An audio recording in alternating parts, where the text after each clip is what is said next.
Good evening, everybody, and welcome to another edition of Inside the Pigskin. Yes, it is Thursday night. I know that there's a Hall of Fame game going on with reserves, so I'm not worried about competing with the NFL on a night where everybody else has an opportunity to try to get in there. We'll worry about it later in the fall, but not now. So meanwhile, let me go out there and introduce my crew for this evening. We'll lead off with George Eichhorn. George, welcome back. Hey, good to be back here, Scott. First of two for the both of us. So Yep. We'll start with football. Travis Holmes, welcome back, my friend. Hey, thank you for having me. And like you said, we're not competing with Zach Wilson. That's not much of a competition at all. No, not at all. And of course, Coach Bonamego. What can I say, my friend? Glad to have you back, Coach. Glad to be here, Scott. Thank you. And Smoking Jeremy, first of two for you as well, right? My right-hand man. Oh, yeah. Thanks. Yeah, I know it breaks your heart, doesn't it? It breaks your heart. Oh well, deal with it. We'll see what you got. It's just getting rough. 8 o'clock starts after work until 7. Don't get out till 7:15. Come home, try to eat, and get on a podcast today. It's killing me. Yeah. Okay. Well, sorry, no sympathy. If you had to write a 5 to 7 hours a day on a book, then I'll get more sympathy. But I get where you're coming from. Tires and manage a tire shop. Well, you're good it's at just it. As stressful. Just as stressful. I'm sure it is, but we're not comparing occupations because you're in the media right now, not in the tire business. So yes, sir. Yes, sir. By the way, my subtitle says exactly what I think. Why did they call it the Hall of Fame game when the Hall of Fame quarterback isn't going to play and the massage parlor frequenter isn't playing either? Oh, gosh. I don't know. All right. Well, with that said, off to Mel Farr Jr. Welcome back, Mel. Hey, it's great to be back, guys. All right, well, let's get to it. I got a few things I want to address. I'm going to hand the ball off to Mel. So the last Detroit Lions playoff win occurred when Troy Aikman was the losing quarterback. Barry Sanders was the Lions running back. John Madden was the commentator, and Jared Goff wasn't even born. My goodness. All right, George. Yeah, I was there, and that was a great game. The Lions did a hell of a job. You too, Jeremy. Oh, what a beautiful win that was at the Pontiac Silverdome playoff win, beating the mighty Cowboys.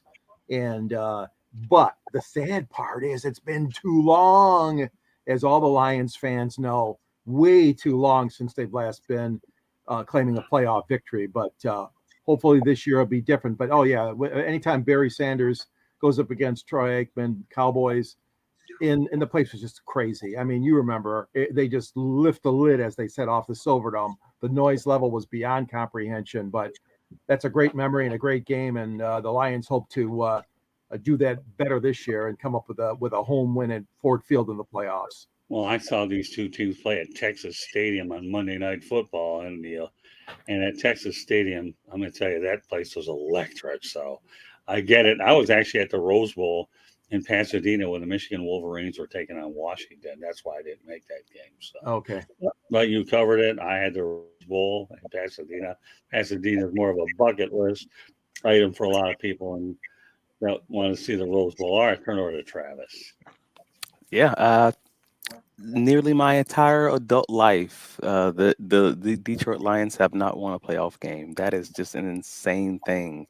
And it stinks because I mean, we've talked about this on previous podcasts. Like, I actually believe in the current iteration of the Detroit Lions. Like, you guys are a really competitive matchup for my home team. If you can't tell, it's Jacksonville Jaguars. Like, so I do respect the way you guys have built this current team, and I do hope that this does change. But that's just wild. 31 years, 31 years without a. Well, 32 is it? It'd be 33 if they don't make the playoffs. Okay, my apologies. So you guys have not been in the playoffs for what is it, 6 years now? Yes. You didn't make the playoffs last year, right? 2017 was the last time. Yeah. So you have not been in the playoffs for 6 years straight and have not won one in 32 years. So again, you're building it the right way. So hopefully this will be the year to break all these curses. But nevertheless, that is just insane for a franchise that had both, Calvin Johnson and Barry Sanders to have that kind of a drought, like in the prime of their careers. So, good luck, fellas. Good luck. Too bad we couldn't have had them together with Matt Stafford. Yeah. Right. All right, well, let's move over to Coach, and then Jeremy will have a chance to complete his thought. I'm a little bit salty because I think we had a game one, against the Cowboys down in Dallas in was it 2014 season, and that one, controversial loss. So it's coming. I really do. I'm a fan of Dan Campbell. I had a chance to work with him briefly in Miami when he first started out, and been watching him, and you can tell by the way that they play. They've really, I always say the characteristics of the kingdom emanate from the king, and so he's a hard-nosed, tough guy. That's the style that they're playing, and that's what they got to do to win that division. And we'll see what happens, but I think that's going to come to an end here very quickly. Okay, all right, Jeremy, go ahead. Yes, George, it was a glorious thing to see. What was that? 31-6? 31-6? I thought it was 38-6, wasn't it? 38-6. Oh, Okay. 38.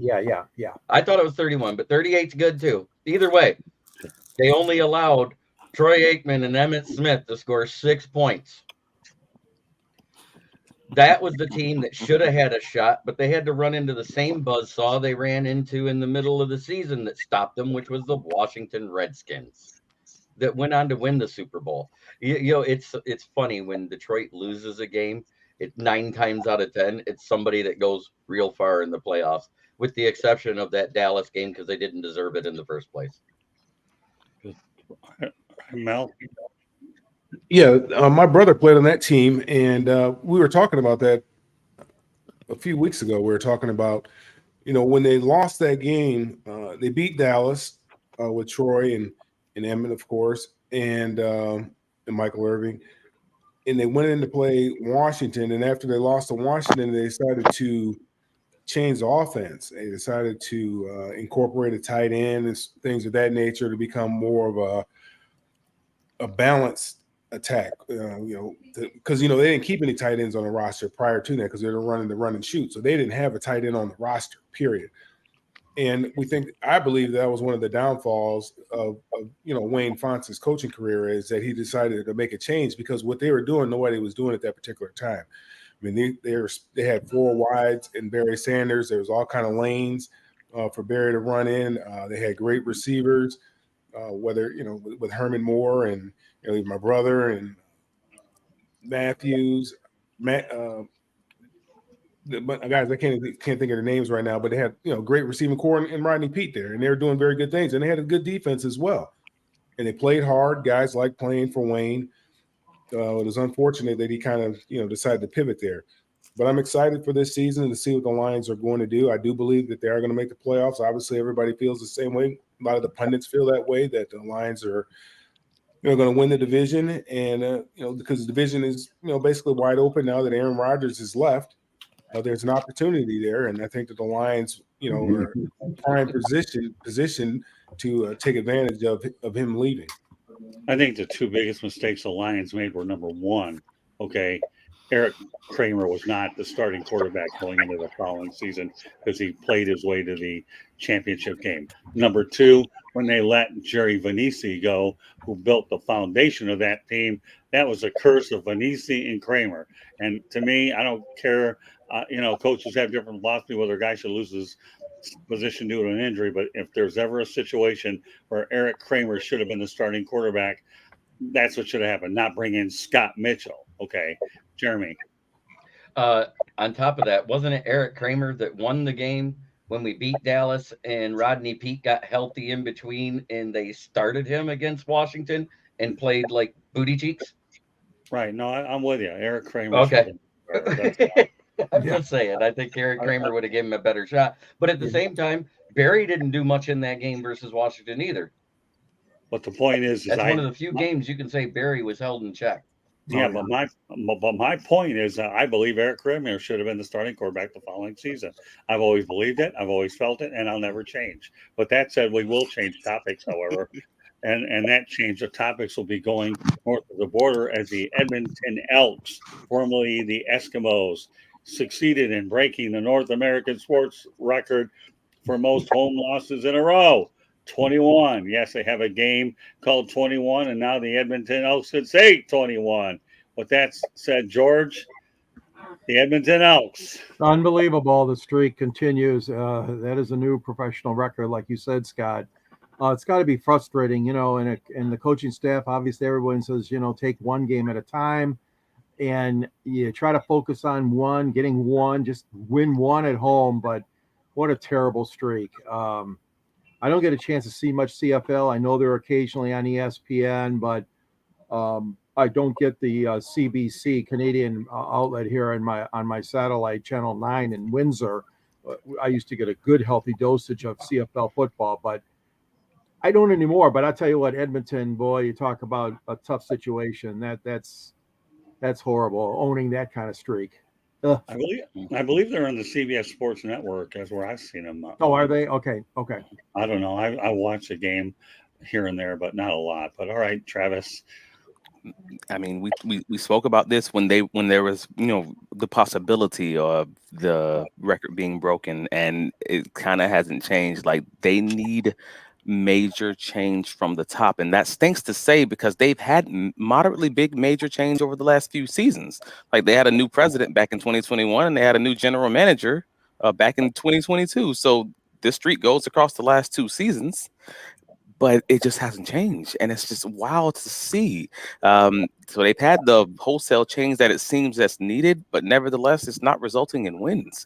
So I don't know if this is the Canadian version of the Urban Meyer experiment. Like, is this purposeful or or what? But nevertheless, it's just not being resolved. And unfortunately, this is a community-owned league. I learned this just in researching for this after the last time we talked about it, but. So it's weird that they have like a board of directors who have to kind of vote and talk about all these things to make these moves. But they need to have they truly need to come to Jesus meeting. They need to sit down and just figure this out. And whatever changes at the top need to be made, they have to do it, because who wants their name attached to something like this? This is just crazy. Yeah. I don't know. All right, Coach.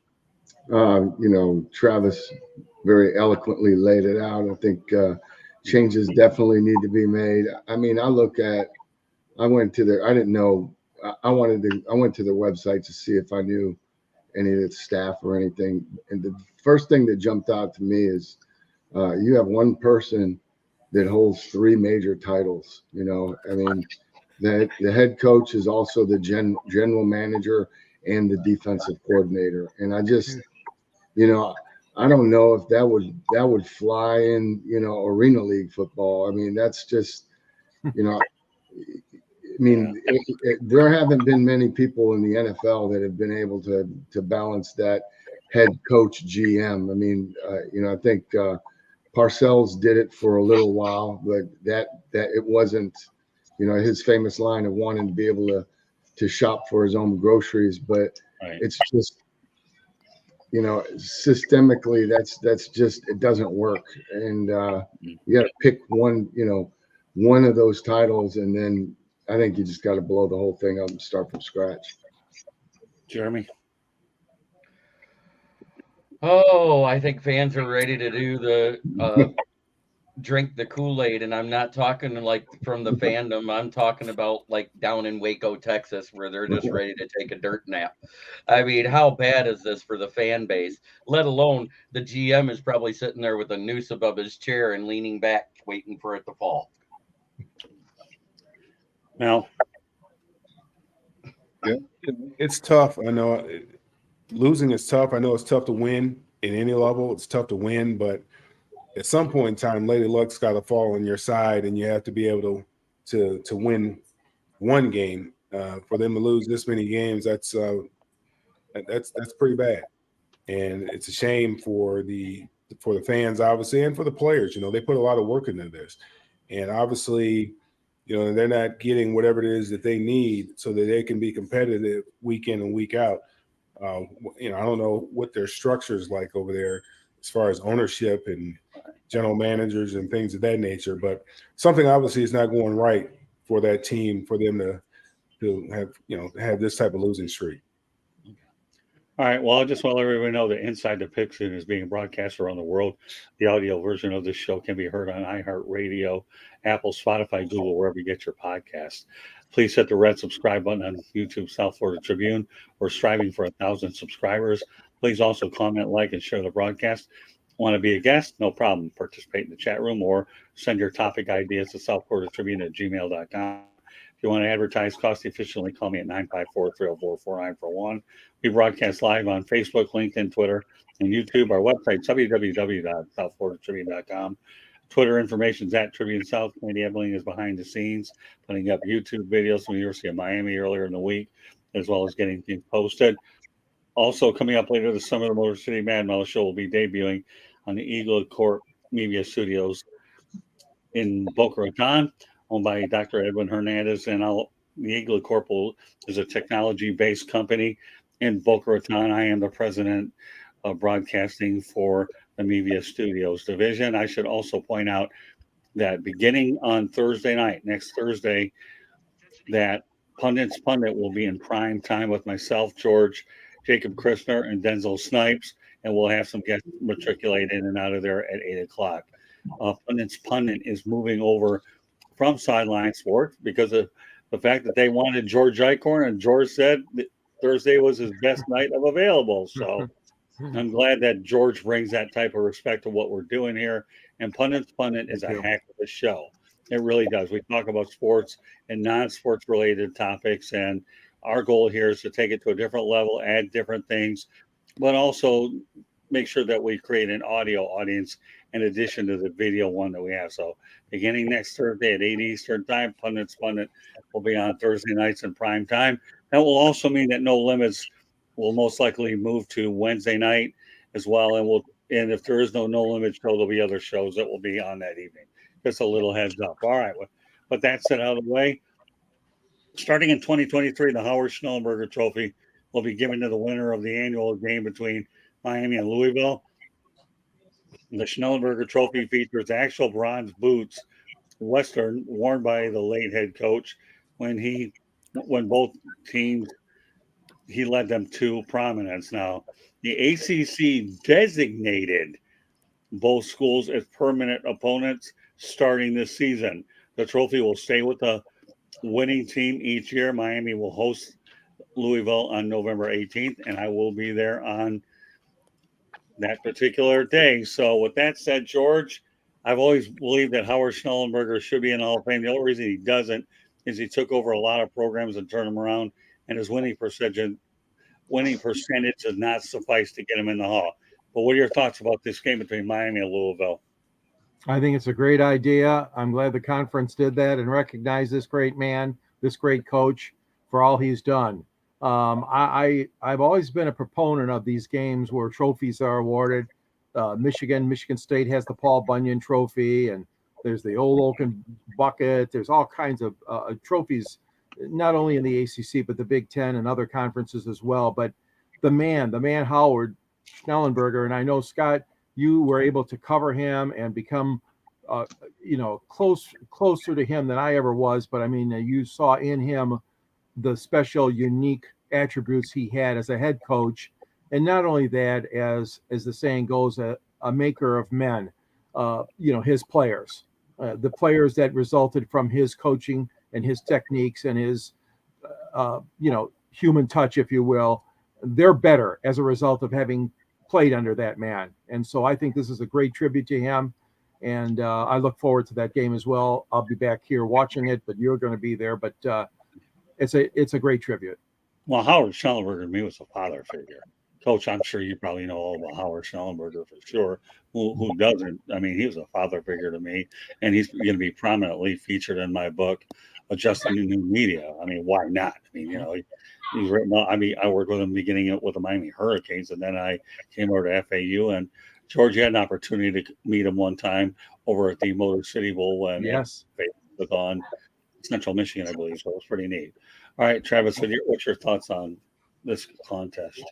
I mean, that's a dope tribute. Like I can honestly say, like a lot of the people who don't know, like to be clear, I'm 36, right? Well, 37. Sorry, I don't even know my age. That's how old I am these days. I have to ask my wife. Uh, no, Schellenberger, he literally built both of these programs. Like Miami was talking about getting rid of their program, not what, 2 or 3 years before he got there. He builds them back up, gets them a national championship within a year. Sorry, 3 years. By the third year, but they've been in the top, 25.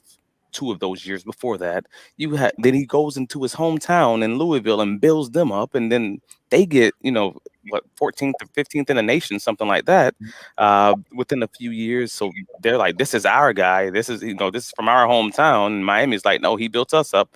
He'll forever be dear to our hearts. And that is a great reason to fight. That is a great person to have on that trophy. That is a great tribute in and of itself. Like, because again, I'm younger. I don't know the history behind a lot of that until someone tells me that. So that makes it a little bit of a dope, like, competition between two teams who actually have some real skin in the game. So it's pretty cool. Coach Bonamago? I think that you hit it on the head. I think the guy deserves to be in the Hall of Fame. And what he did was took two really what I would say non-traditional football programs and built them into powerhouses. And so, now we think everybody believes or thinks of Miami as it's a football school. Louisville is a football school. It wasn't that way for either of those programs.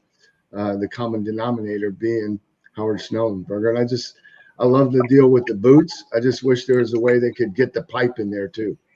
Oh, and let's not forget, Coach, that when he built the FAU program from scratch. Again, another third one. No program at all, right? Yeah, but the thing about that one is he ended up scheduling opponents he knew he couldn't beat, sought the large paydays just to build a program up and subsequently on campus stadium. So and that's one of the necessary evils of being at a mid-major. You have to, you've got to schedule those teams to get those paydays to fund your athletic department. Yeah, I mean, I guess that work firsthand working at Central Michigan. So absolutely, yeah. Jeremy. Well, I can honestly say that I don't know much about him, but it is a great tribute to have your name put on a trophy. I mean, no different than the great Lions running back of the 40s and 50s, Doak Walker. What an honor. College is very good about honoring the legends of the game. And was Howard there during the whole what was that series between Miami and Notre Dame go? Oh yeah, the Catholics and the convicts. Was that when he was there? That would have been Jimmy Johnson. Yeah, I thought it was Jimmy Johnson. I was just checking. But I will say this though. I did see Schnellenberger beat Notre Dame 20-0 when I was covering the team at the Orange Bowl. So and I thought his national championship that he won for Miami was against Nebraska though. It wasn't that one, but it was against Nebraska. Yeah, that was unbelievable. Watching Jim Kelly the year before, and then Bernie Kosar ultimately led the team. They were heavy underdogs. So, it's all right, Mel. Yeah, I think it's a great honor. I think it's long overdue. I'm with a lot of you guys. He should be in the Hall of Fame, because of what he did. I mean, he brought programs like most of you, like all of you have said. I mean, the programs that were not traditional powers and turned them into powers. I mean, Miami.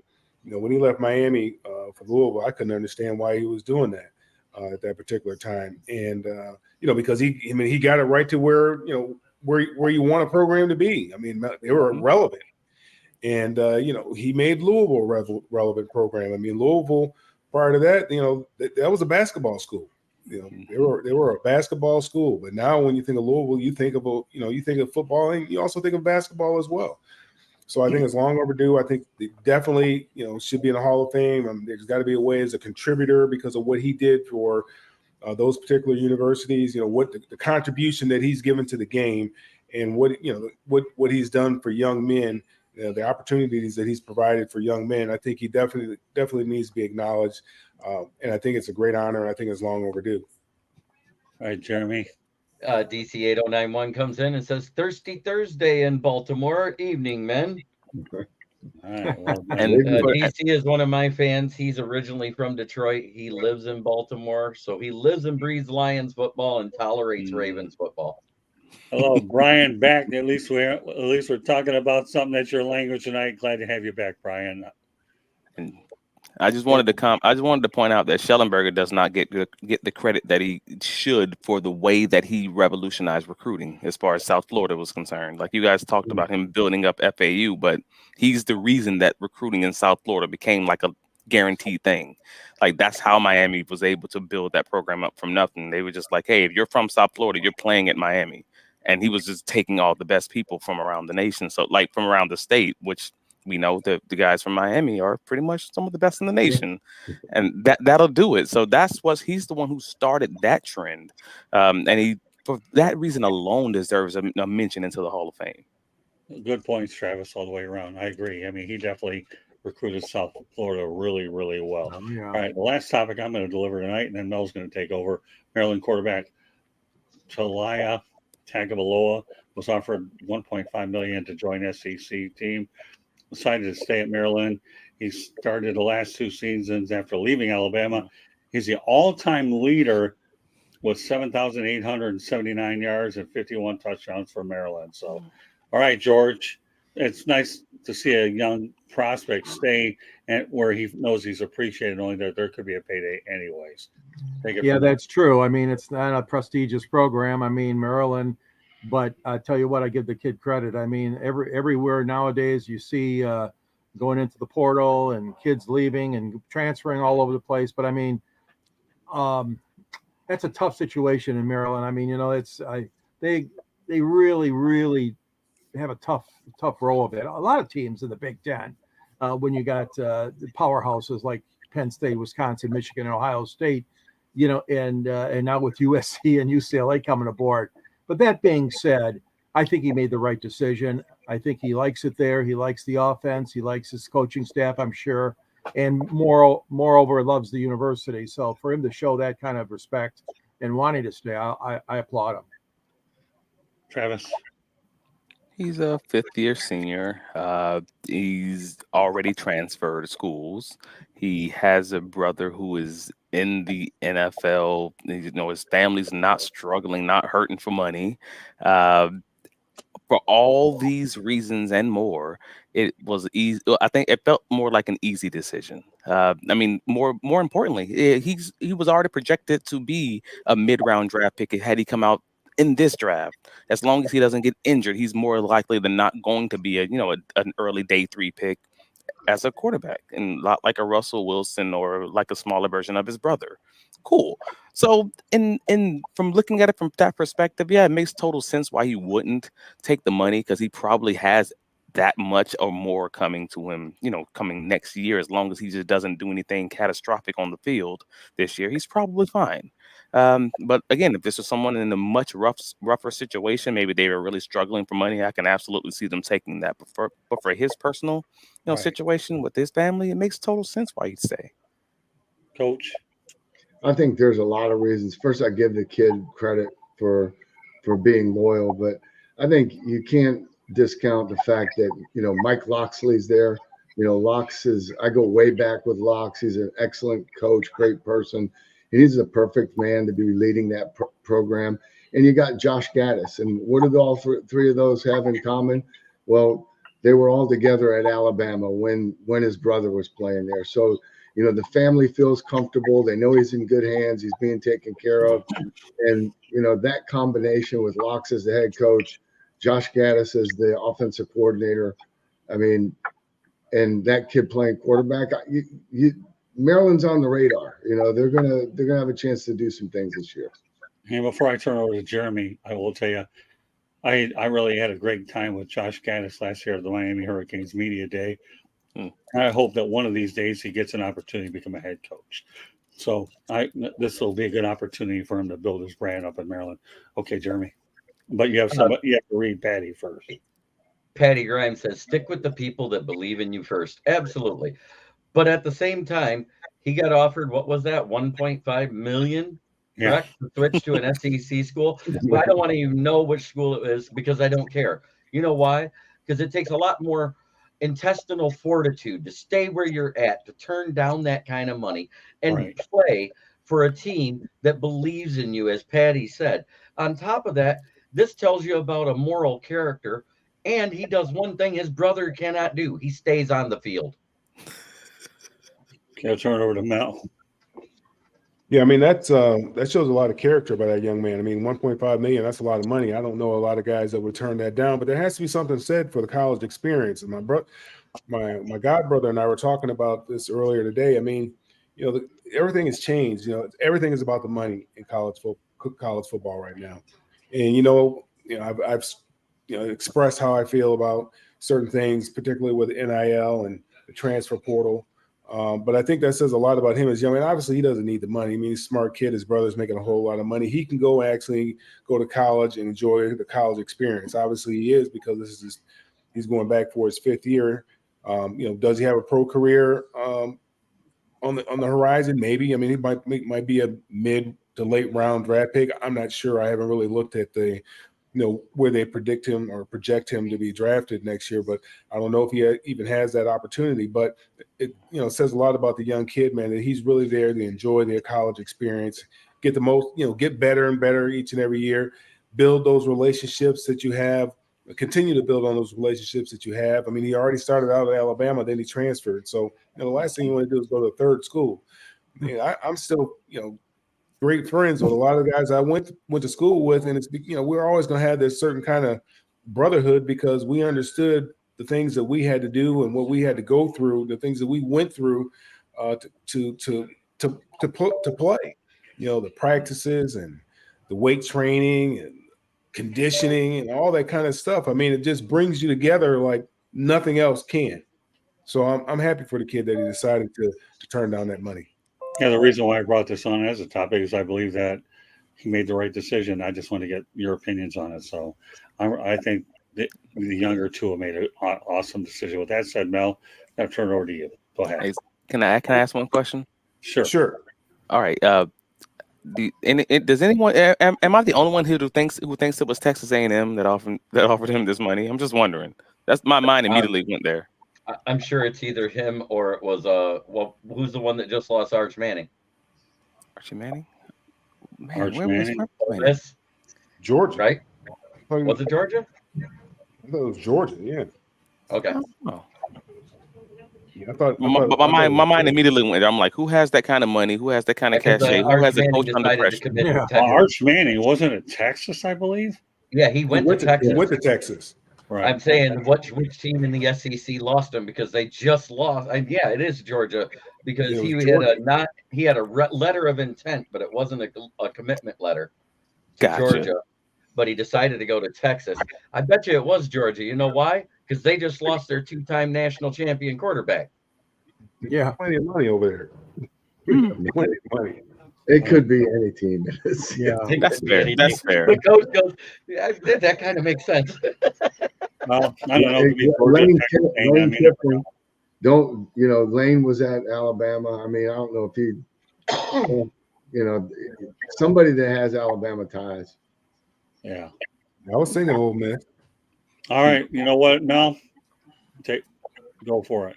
Well, we're just talking about Tua turning down what was it, 1.5 million. And last week, I think it was, I was looking on I don't know, one of the social media sites, and Deion Sanders' son went out and bought him a $200,000 Maybach with his NIL money. Now, is that what you want to use your NIL money for? Is to go out and buy those types of automobiles?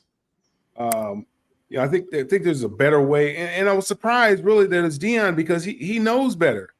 I mean, he absolutely knows better than to go out there and to spend that kind of money on.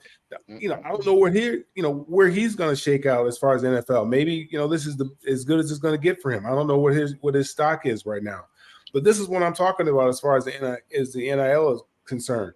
You look at what's happening at Iowa State. These guys betting thousands of dollars on sports at their schools, on their own football games. nothing good comes when you give an 18 to 20-year-old, 21-year-old, 22-year-old that kind of money. Nothing good comes out of it. But I'm gonna go on from there. We'll talk about. I'm gonna beat this dead horse again. I know we talked about it before. We talked about the running backs and how injury prone they are. But there's some injuries this week. Last week in the NFL weren't to running backs. You had a Bronco wide receiver go down with an Achilles injury. We had a quarterback go down. Joe Burrow went down with a calf injury. And off the subject a little bit, Joey Bosa is still not in camp for whatever reason. Jonathan Taylor, after speaking with his owner, requested a trade. And he should.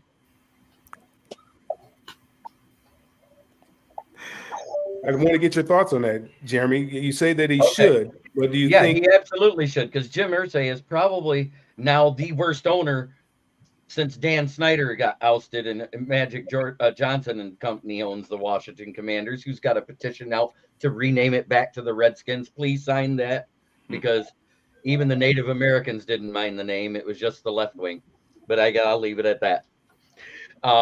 But yeah, he absolutely should ask for a trade, because Jim Irsay comes out, leaks out a fake report that he reported to camp with a back injury, and that's why he wouldn't play when he was holding out for his next contract. So, and then Jim Irsay has the nerve to say, Jonathan Taylor, heck, if I died today and the Indianapolis Colts went belly up, he wouldn't have a job in the NFL. What he said was, if he died and if Jonathan Taylor, I believe, he said didn't play anymore. He said, if I died and the Indianapolis Colts went away, he would not have a job in the NFL, is exactly what he said. I missed that. I missed that part of the report. I didn't catch that part. I talked about it last night. Jim Irsay has to be the biggest idiot since Dan Snyder. That's all I got to say. Anybody that's going to sit there and, I'm not saying this is what happened, but this is what I thought happened last season when they fired their coach. He went, oh, yeah, we were good with Jeff Saturday. Let's hire him. I mean, but let's be honest. We're making this about the owner, and the owner is stupid. Don't get me wrong. The owners, I mean, you can be a billionaire and still not be smart. You can just be good in the thing that makes you money and be, dumb in every other way. Fine. Fine. That's a lot of NFL owners. Great in this one little bubble, in this one little square of life, and just oblivious in every other way. Fine. That doesn't discount the rest of what's going on with the running back market. And again, we talked about this before. We kind of know it. And someone actually posted this maybe a week ago, and I saved it because I knew this conversation was coming. And I wanted to read this. If you will give me 30 seconds to get through it. And I feel like it perfectly encompasses what's happening with the running backs. It was actually a Titans fan who posted it. As a Titans fan, I saw it summed up perfectly. Titans lost Henry to injury 2 seasons ago. He's a top 3 running back, and still they were the 1 seed in the playoffs. The Titans lost Tannehill last season to an injury, who's probably a bottom 3 quarterback according to most people at this point in his career. And they fell off a cliff, basically forcing them into a rebuild. When arguably the best player and a future Hall of Famer for certain gets injured, and his team's record is 6-3 with him, and then 6-2 without him, where's the value in the position? The worst player at the quarterback position was more valuable than the best running back in the running back position. And that's the status of the NFL right now. Jeremy, why don't you read your Patty's comments? Patty Grimes says, when you grow up rich, you really do appreciate the value of money. There you go. Okay. Yeah, and I just wanted to weigh in on that one. I'm glad Mel brought that up. And it is true that, young guys and ladies, it doesn't matter, but I mean, youngsters make decisions that probably are more, glamorous to them at the time, buying a fancy new car, as opposed to investing, saving, giving the money to a charity, whatever you could do with your money, or just pack it away for what you'll need once you get out of college. So I agree. I mean, Mel, it's not a great thing what Sanders' kid did, but I really think that this is where, again, the college football, college sports has left itself wide open, because the governing body. There's no governing body to say you cannot buy a car. You got to buy this. Of course not. I mean, we're free to make choices like that in America. But I agree. I'm glad you brought that up, Mel. Getting back to that, your first topic, that to me it's frivolous. I wouldn't want to spend it on that kind of thing. Obviously, he did, but hopefully, it's an eye opener for a lot of kids that are getting that kind of money from the NIL. Yeah, Coach Bono, you have anything to add with either regards to NIL or with the Jonathan Taylor situation or the state of the running backs in the NFL? Man, it's I just already know how you feel about running backs, so I'm hesitant to even throw it to you. no, but I mean, look, I love the running backs. I really do. I just think it is. Like I said, it's very undervalued, unfortunately. I just think with the other stuff, I mean, youth, inexperience, money, and ego, man, equals poor decisions. We're a couple weeks ago, we're talking about a guy wearing a $50,000 chain to the media day, right, with his highlights on it. So I mean, you can't fault kids for wanting to have things that they've always wanted. They're young and they have the money. I mean, I still think we should blow up the scholarships, make it a salary cap, and call it what it is. It's a B league or minor league for the NFL or for pro football. I mean, why are the schools spending millions of dollars on scholarships? I mean, give them the NIL money, let them pay for their own school, and just go on. Well, it's really a weird thing because it feels like the NCAA is allowing the thing that they had to allow in, being sued to get this to be where we are with the NIL process, while also not giving it a real organization and like the comment says, like a governing body. They because they're fighting against it, they then don't have the ability to put the actual governing body in place. So we're kind of just stuck with this kind of in between thing that we have. Like, I don't know if any of you know, but like Olympics used to be amateurs. That was the thing. That was a thing in the old days. The Olympics used to be amateur athletes. Right. And eventually they made that into where they could be professional athletes, but they actually gave them a real governing body that was able to look over them. And it worked out beautifully. It's just we're in that in-between stage where the NCAA doesn't really want to play these players. So this is just their workaround. So we're kind of stuck with this. My question is, how much longer do the Power Five, the big schools, how much longer do they need the NCAA?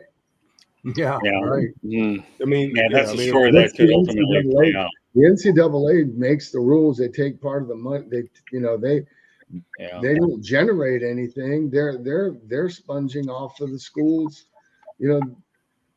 and what are they giving back? Really, they create a structure, but it's up to the schools to follow the rules and everything. They don't, Right. They only come into play when somebody gets investigated.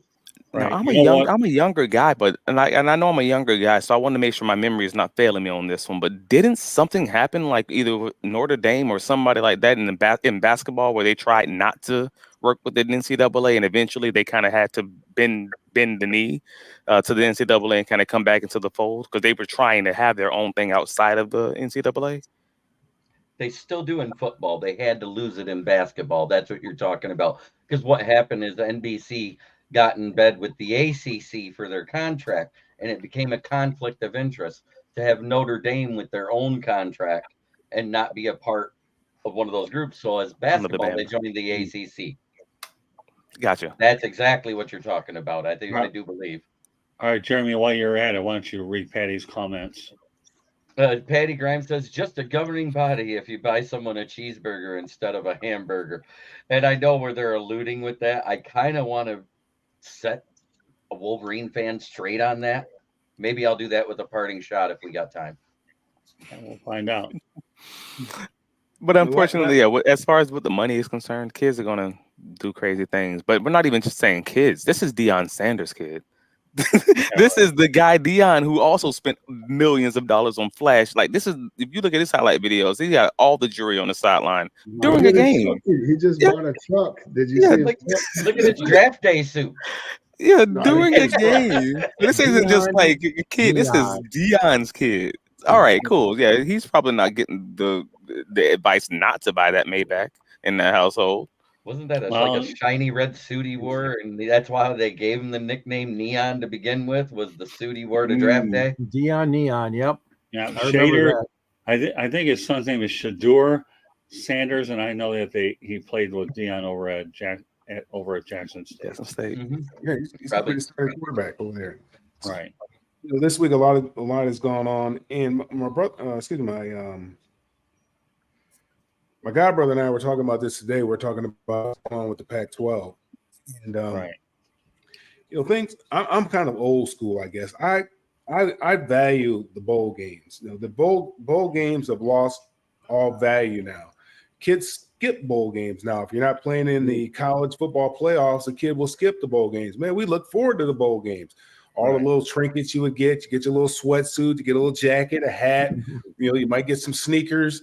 Fanny You know, you pack. get all kind of little nice little watch and all that kind of stuff. You know, we look forward to all that kind of stuff, especially if you're playing for the Rose Bowl. Man, that was a big deal for us. I mean, that's all that we were trying to do is play in the Rose, get to the Rose Bowl, win the conference, and get to the Rose Bowl and play whoever was the won the Big Ten. And that was a big deal for us back then. And then as far as the national championships, you let that shake out however it shakes out. Let the pollsters vote, and however it shakes out is however it shakes out. Generally, you would have to run the table in order to win the thing. Unfortunately, we never did run the table, but we had some pretty good teams that finished in the top 10, and that's pretty exciting. Now what's going on is just a free-for-all. Even with the NIL, we're talking about, it was a legislative action that created this NIL right now from the federal level that turned it over to the states to make their own decisions as far as NIL is concerned. So everything is, so the NCAA can't do anything because the federal government got involved. So now the federal government's got to get back involved again to try to, wrap their arms around this thing because it's out of control. It's like a bull in a china shop. I mean, it's just out of control. But do you guys think the Pac-12 will survive, George? I don't know. It's looking less and less likely. I mean, Mel, of course, you're referring to the news about Washington and Oregon possibly joining the Big Ten. And I know, Scott, we had a big discussion about this on a show, remember, months ago, talking about let me interject one thing. Sure. This will be a future topic on Inside the Pigskin. Okay. But you know what? We can proceed preliminarily with it. I'll just make it. Yeah, I'll be quick here. But to answer Mel's question, yes, I think it could very well be the end of them. They're supposed to get a Apple TV contract supposedly, and come on, that can't compare to the contract that the Big Ten has for their television. We're killing the consumers as it is already. I mean, they want you to pay for HBO Max, all these plus channels, ESPN Plus, Disney Plus, Paramount Plus. I mean, man, they're just killing the consumer. I mean, everything is a la carte. I mean, you just can't turn on the TV anymore and get some free television over the air anymore. Now you're talking about trying to do something with Apple. If that was his ace in the hole and that was the best thing he had going on, everybody's running out of the Pac-12. Yeah. Travis, what do you think? You think the Pac-12 will survive? No, and I'm just fine with it. And I know that's a cold way of saying it. That's a weird way of putting it, but I'm a former UCF player. I know all about the Conference USA, how that was Metro Conference, then the Great Midwest, and these two conferences were just mushed together, and they just made that into a new thing. And then that's what happens naturally. We live in America. That's what this is about. This is monopolies gobbling up other, companies and companies mergers. That's what we live for, right? If we believe in that free market thing, we got to believe in that free market thing. So that's what this is. Hey, if it don't survive, it don't survive, and it's going to become something bigger and greater in some other way. Somebody else is going to eat it up. Yeah, Jeremy, I don't think the Pac-12 commissioner is very forward thinking. I'm not real pleased with him. He had an opportunity to do some things. When Oklahoma and Texas decided that they were going to Oklahoma, Texas? Yeah, decided to leave the SEC. He had an opportunity to do something, and they didn't do it. I think Texas Tech was right for the taking. I think there's quite a few schools that were right for the taking that he could have done to strengthen that brand at that particular time, to strengthen the Pac-12. I'm a Pac-12 guy. I'm a Pac-10 guy, actually. I was Pac-12. Right. I'm hurt. I'm devastated. I'm crushed. I was crushed when UCLA and USC decided to leave. That hurt me to the core. Hurt me to my core. I believe in those old traditional matchups, the old traditional bowl games, the Ten winner against the Big Ten winner goes to the Rose Bowl. There's nothing better than that. Jeremy, will the Pac-12 survive? Not a chance. They're losing all their biggest draws. You lose UCLA and USC, which both pack in Pasadena every game they play. Now you're going to lose Washington and Oregon. So you're going to be left with Oregon State, Arizona State. Who's left? I mean, dog water and dog crap. I mean, seriously. And it's also been rumored that Washington and Oregon are talking about joining the Big 12 and the SEC. There's been a different article from so many different. You don't know who's telling the truth, who's lying, and who's just blowing smoke. The Big Ten actually, may want to go west and look at. I think North Carolina and West Virginia, I think, is what they're talking about. Those states. I'm not saying what particular schools, but looking at North Carolina and West Virginia because those are some big markets there. You got to get that market share. We'll get into more expansion talk later on. Jeremy, I want you to read Brian's comment. Brian Three Cushion says, I remember when Dion wore that white fur coat and that fedora and all his gold. He was very flamboyant. Okay, most people would have a tight end or a cornerback. Okay, Coach, on to you. I just had to get these comments and roll with it. Yeah, I think, I'm with you, Mel. I love the old rivalries and all that stuff, but it's just a different age now. The playoffs changed everything. The money changed everything. And the money changes everything. So now you've got the NIL, which is going to affect the group of fives, right? The max, all those conferences. The likelihood of those teams building up and being able to maintain to get a playoff run is less likely now with the NIL. 4 is an even number. 5 is an odd number. So if you have 4 major conferences, it just makes it a nice, neater package for the playoffs. That's just my unofficial conspiracy theory. Hey, Coach, I want you to piggyback off of Big Dan Davis. I'll read this one. It's going to end up being the SEC and the Big Ten is the last 2 conference standing the way it's going. What are your thoughts about that, Coach? No, I think it'll still be the ACC and the Big 12. I think there'll be 4 conferences, however big they are. And, their conference championships games will be the first round of the playoffs, and then there'll be crossovers, and then it'll go that way. And then anybody that's not in the playoffs will those will make up the rest of your bowl games. Anybody else want to chime in? Sorry, Mel. I have to roll the chat room a little bit here. I really wish the NCAA just would be more forward thinking and just make this what it is. Make this into March Madness. Just say, hey, you have an 8-game season. Everybody, you have an 8-game season, and then we're going to do this March Madness style for the fill in the blank amount of teams who make it into the playoffs. And you have that 5 games, whatever it is, 5-6 games. That's still a 13-game season, 14-game season. Cool. You're taking away 4 games from all the other schools, right? Who don't make it. Hey, and that's the cost. They need that money. They don't need that revenue to maintain the 70 scholarships per college. Right. And you're talking about experiences that you're taking away from players as well. I mean, those are 2 road games that they're not going to have, or however many road games, however many experiences they're not going to have, practice weeks that they're not going to have to get better to be able to go on to the next level. I hear you. I'm just trying to fix it. I don't know. So, Mel, any other things you want to get in there? Unfortunately, I to piggyback off of Coach Bono's statement. Yeah. FSU and Clemson are thinking about joining Big Ten too, and if that happens, ACC falls apart. Well, all right, Jeremy. Again, I said earlier, and I'll say it one last time. Okay, no disrespect intended. Okay, I will get more involved with expansion at a later date. I've heard those. I read them all, and I carefully choose things as they become closer to reality. I get that, but I'm with you, Jeremy. Nothing wrong with. I can tell you lots of things of where I think the Florida schools should go. But that's something that will be at a later date. So keeping things on track here. Mel, is there anything else that you wanted to add that you had on your agenda that you wanted to talk about? No, back over to you, Scott.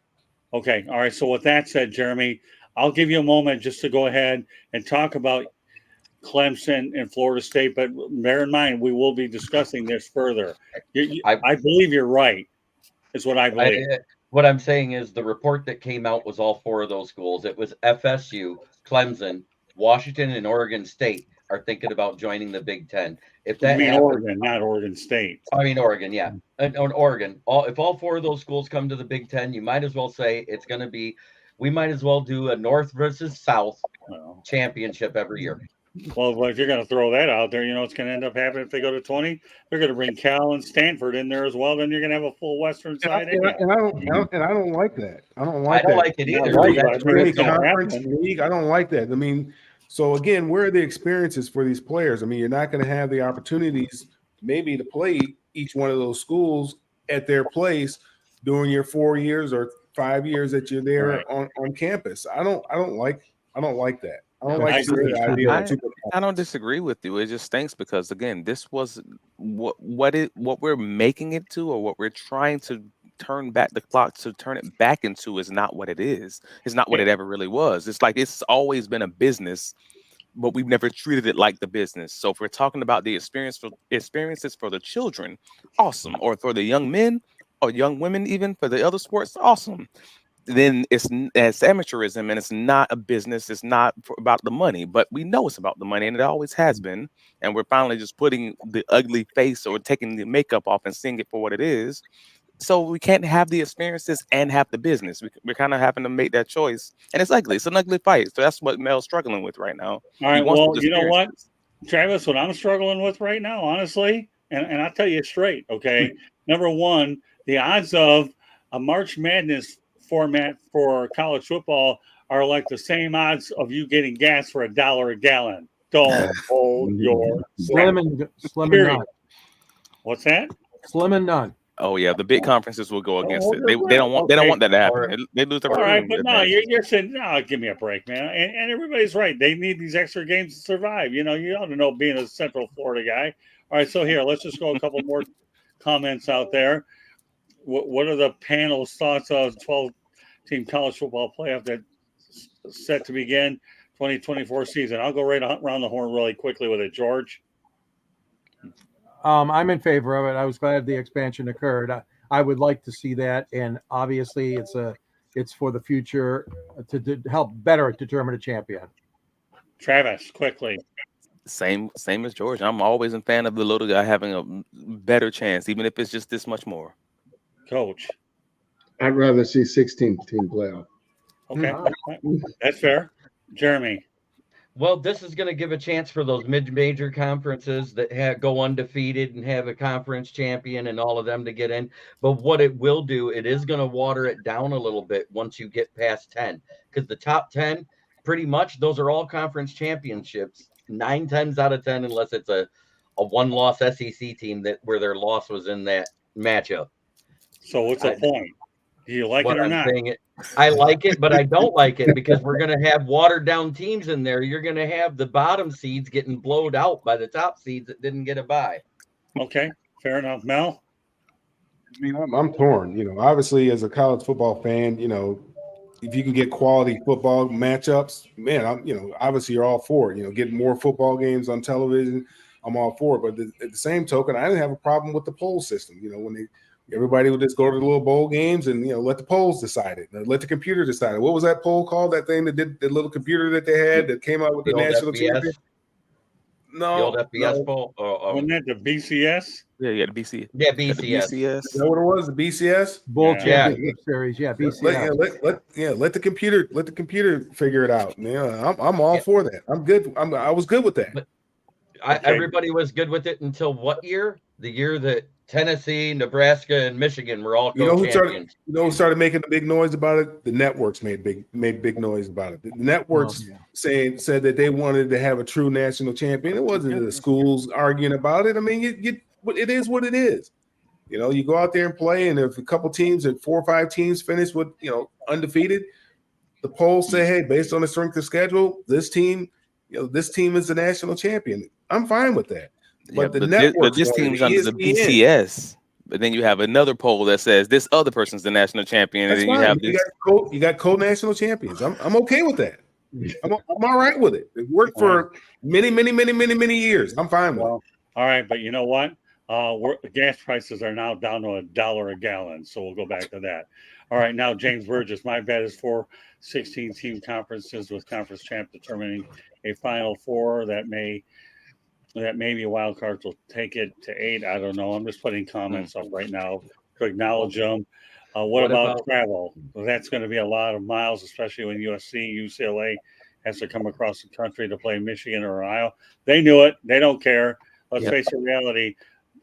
It's not the players aren't the ones that make these decisions now. Right. Understand? Right. It's the Right. Or the coaches. Make the decision. He doesn't get in that plane. He gets a private jet wherever he wants to go. And I was just in a plane, just for an hour and a half. Man, that's tough. I was just an hour and a half ride. That's tough, man. My old rickety body, that's tough. A young kid, maybe it's a little bit different, but I know I'm still trying to recover. And those are tough trips too. When you got to go across the country and play. I mean, change time zone. Absolutely. I mean, it's hard on NFL guys, and now you're talking about college kids, and they got to come back and go to class and all that stuff. Yeah. It reminds me of Maction, playing in Kent, Ohio at 8 o'clock in front of 300 people, then getting done at 11 o'clock and riding the bus 6 hours back to Mount Pleasant, and then get to class, guys. It's Wednesday. You know what I mean? It's like, it's insane. And that's right. Television drove all of that. You're right. But I agree with Mel. The Bulls are something special. They always were special to me. I know Scott and I have both covered a lot of different bowl games, and the effort that, even in Detroit, that George Perlis and Kenny Hoffman put in to making that bowl game in Detroit special. I'll never forget that. All that energy, and they were so excited about having that bowl game here in Detroit or at the Silverdome before that. I know what you're saying, Mel. I want to get my 2 cents in on that. I do admire the Bulls. I still do, even though they don't mean as much as they used to.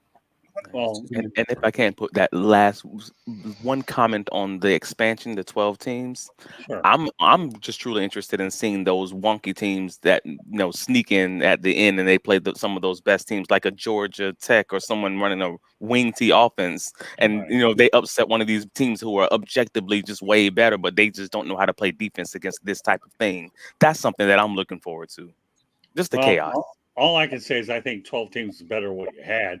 4, at least it opens the field up a little bit. 16, I don't know. Who knows? They may be talking that when they renegotiate the deal later. I don't even know. Yeah. All right, you know what? I'm going to create room for parting shots. I know everybody has a lot of energy, and I go with the role of the energy. Hello, Ralph. We'll see you in a bit. That's all I can say. At least I don't have to worry about you popping in when you're sending the invite because we are live, so it don't matter. All right, George.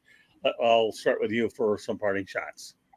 Well, kudos to the Detroit Lions fans. This morning, team president Rod Wood got on the flagship station radio and announced that season tickets are sold out for the Detroit Lions. First time, at least the first time in the Ford regime. So a wonderful day for Detroit, a celebration. Fans are back. They never really left, in my opinion, but the Lions have sold out their allotted season tickets. So congratulations. The bandwagon is very full. Okay, Travis, what's your parting shot? Unfortunately, I'm not angry about much today, so I don't have an angry parting shot. So I'll just say I'm very happy about watching the Colts in disarray and watching the Titans even. So yeah, like the Colts. If you have your owner just out there in the media just saying the wildest things and doing the wildest things, that makes me just smile in my heart. So Jim Israel, keep trying to rescue killer whales, and while your running back is trying to ask for a trade, this is a great day to be a Jaguars fan. That's my parting shot. Yeah, I know how that is because I'm up there and I understand the Jacksonville thing, and I know that Jaguars could care less about Colts, and Jaguars do a good job beating Colts. So I understand that drill. Won't get into any more details. But all right, Coach, we'll ask for yours. Yep, great week every year for football fans. It's Hall of Fame week. The season has started. We're not waiting anymore. We're starting their preseason games. They don't count, but they do matter, and the season is off and running. Here we go. All right, Jeremy. All right. I'm going to start mine with a question so I can get my thought across. What was the first state to pass the NIL? Was it not California? You What's tell that? me. The first state on the federal level in the state Supreme Court that passed NIL, was it not California? I'm not sure. I don't remember. I believe it was. And the reason why I'm going to say that is what mogul who would have the most benefit from NIL coming out is based out of California? EA Sports. They lobbied for it. They got it going because they had to get it so they could pay players for their image to be in their video game. And that's why it's finally coming back out again. Wow. Okay. All right, Mel, what's yours? Yeah, I just want to take time to remember my uncle. You know, I was telling you guys I had to go to Houston this weekend and lay my uncle to rest. You know, my uncle was a 4-sport star in high school. He was actually drafted out of high school to play professional baseball. Went to Wichita State, starred there in track and football. Was drafted in the first round, second overall by the Denver Broncos in 1965 in the AFL. And it was traded to the Houston Oilers because my aunt was sick and she needed open heart surgery. And at that particular time, a doctor in Houston was the best doctor in the business at performing this type of surgery. So the Houston Oilers and the owner at that particular time was the Hiltons actually traded him to Houston so that he could be there with his wife while she was going through this. And, you know, imagine something like that happening nowadays. And in 1967, he actually led the league in interceptions with 10 and took 3 of those back to the house. He was the original Neon Deion Sanders, and he got to play his last year in the NFL in 1973 with my dad. I think he was voted to the All AFL team. I think he was a 3-time All-Pro, 3 or 4-time All-Pro. I think he played 11 seasons. His last season he played was in the inaugural year of the World Football League down with the Florida Blazers. So my uncle was a great guy, great football player, great guy. He was the one that actually, I taught myself how to drive a stick shift, but I would watch my mom's feet, and I would just take the car out around we lived in a little court, and I'd take the car out around the court, and I would just practice shifting gears. And one day he came to me and said, "Hey, Mel, let's go to the store." And I said, "Okay." And I thought I was going to get in the passenger seat. He said, "No, you drive." I was like 12, 13 years old. We did that back then. And he had a little 2-door EXP stick shift. And he said, "Go ahead and you drive." And I said, "Well, there's that little point out there where there's a hill. There's a light there. And if I get caught at that light, I'm going to stall out." And then he said, "Man, don't worry, Mel Jr., you got it." And sure enough, I went out there, that light turned red, and there I is on the hill. And he told me what to do. That was before I learned how to balance with the accelerator and with the clutch. Just told me to pull up the parking brake, and then ease on the gas, let up on the clutch, and just let the parking brake go down. And sure enough, I took off without stalling. But 12, 13 years old, he was the one that was my first time that I went out on the street. And I learned how to drive. I learned how to drive with a stick shift. Travis probably doesn't know anything about that. But I just wanted to give a shout out to my uncle, man, and just keep my cousin and my little nephews in prayer as they go through this extremely difficult time. And their life is forever changed with his passing. Well, Mel, you're a part of our family, and always prayers to your entire family that you get through this process as quickly as we can. I'm sure your uncle's very proud of you anyways, for sure. And again, rest in peace. That's all I can say. All right, well, my parting shot here. Okay, well, let's put James Burgess up there. Why not? This guy's on fire tonight. So go ahead, Jeremy. EA did indeed lobby that very hard. Makes their college football video game much more marketable. They put Caleb on the cover this year, EYs. Okay. All right, now to my parting shot. Okay, Mac Jones says the Patriots have enough offensively. Okay, you know what, Mac? I'm one of those types of people that I need to see it to believe it. So I guess you should think that way. The only thing where I'll probably go ahead and give you a little bit is they did bring in a real offensive coordinator and Bill O'Brien. You're way ahead of that disaster called Judge and Patricia. And yes, this time I will say it, Jeremy. Yes, That I we got call him it saying it. dumpster fire last year. So, all right, Mac, I need to see it, believe it, before I can jump on the Patriots offensive Kool-Aid. So with that said, let's go ahead to final thoughts, introductions, or how to get a hold of you. We're going to start off with Travis Holmes. You can find me on Twitter, Trav Likes Bacon.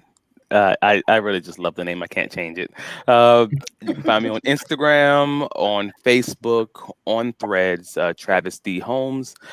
Throughout the season, you can find me covering the Jaguars with A7BN Sports as a technical analyst. And you can find my writings on bitcatcountry.com as the Jacksonville Jaguars SB Nation site. All right, we got a little love from Big Dan Davis. Okay, there you go. Love the show. Awesome job. Keep up the good work. Thank you, Thank Dan, you, Big Dan. for being on. Thank- And a guy that'll be following us very shortly, Ralph Williams. No more flip of the coin. Play calling between Matt Patricia and Joe Judge. Boy, true words can be said there, Ralph. Good stuff. All right, we go on to Alfar Jr. You can find me on all the social media, and it's not Twitter anymore. It's X now, right? X. Find me on Yeah. X. You can find me on Yeah, Facebook, a little while to get used to that one. Threads, LinkedIn, and Instagram at Melfar Jr. And then you can follow what we have going on for young folks down here in Atlanta, also up in Michigan at melfar.org. Okay, Jeremy, go through the grocery list because there's a lot. Yeah, well, you can find me on the SouthFloridaTribune.com under the Motor City Tribune heading, where I write underneath great authors such as my publisher, Scott Morganroth, and George Eichhorn himself. Then you also have this channel on YouTube, the South Florida Tribune channel, where I am on any Monday, Tuesday, Wednesday, or Thursday, Sunday that he needs me. Then you can also find me on my channel, which is Kneecap Biting with the Detroit Lions on Wednesday and Friday. And Fridays and Sundays, I am also on Let's Talk Sports, and which is also a partner with Sideline Sports, as we are as well. So I am everywhere and every day of the week. And what's your message to your people, Jeremy? Please, if you like the show and you're talking on my channel, go over to the SouthFloridaTribune.com channel, hit the like, hit the subscribe, and share it with all your sports fans. And don't forget to always try to be a better person than you were the day before, because that's the only way to leave the world a better place. Attaboy, Jeremy. All right, Coach, on to you. You can find me right here or on LinkedIn or any of the on the water out here in Palm Coast. Great stuff. All right, James Burgess. Good stuff. One and all. I love Coach. You know, he's the best. If in doubt, imagine what Robert Ursay would do, then do the Yes. opposite. All right. I was waiting for a Robert Ursay reference, and Burgess delivered the goods. All right, George, go ahead. You can find me on the South Florida Tribune under the Motor City Tribune, and I write with great guys like Scott and Jeremy. And the book is available, Detroit Sports Broadcasters on the Air. There's a link to purchase the book at the end of my column. And Scott's in the book, and great people like Dave Dials and Van Patrick and Bill Fleming and all these great sportscasters we had in Detroit, who even used to cover Mel's uncle and his father playing football. So we got a great book going, and you can find me here on the Pigskin and also on the 108 Stitches and Sports Exchange and wherever Scott needs me. So I can be reached at gicorn@yahoo.com is the easiest way. And speaking of books, I'm writing one, Adjusting to New Media. I'll give you more information when it becomes available. Also, Inside the Pigskin is being broadcast around the world. The audio version of this show, Inside the Pigskin, can be heard on iHeartRadio, Apple, Spotify, Google, wherever you get your podcasts. Please hit the red subscribe button on YouTube, South Florida Tribune. We're striving for 1,000 subscribers. Please also comment, like, and share the broadcast. Want to be a guest? One way to do it is being involved in the chat room. And I know we have a lot of people that Jeremy will be reaching out to. Also send topic ideas to southfloridatribune@gmail.com. Want to advertise cost efficiently? Call me at 954-304-4941. We broadcast live on Facebook, LinkedIn, Twitter, and YouTube. Website www.southfloridatribune.com. Twitter at Tribune South, Candy's behind the scenes. And of course, I mentioned earlier, coming up later this summer, the Motor City Madmouth show will be debuting. I'll go into more details as we get closer. I'd like to mention a couple times because we have a lot of good things to look forward to. So on behalf of George Eichhorn, who will be joining me on the other side, over to Fire Up with Ralph Williams and Travis Holmes and Coach Bono. We're sporting that Tigers hat, no problem. He's a Detroiter at heart with us. We can go with it. Smoking Jeremy B, who will be joining me on the other side, and Mel Farr Jr., who will, like the rest of this crew, be joining us next week. We want to thank you very much for joining us on this edition of Inside the Pigskin, and I wish everybody a great weekend, and we will see you the next time.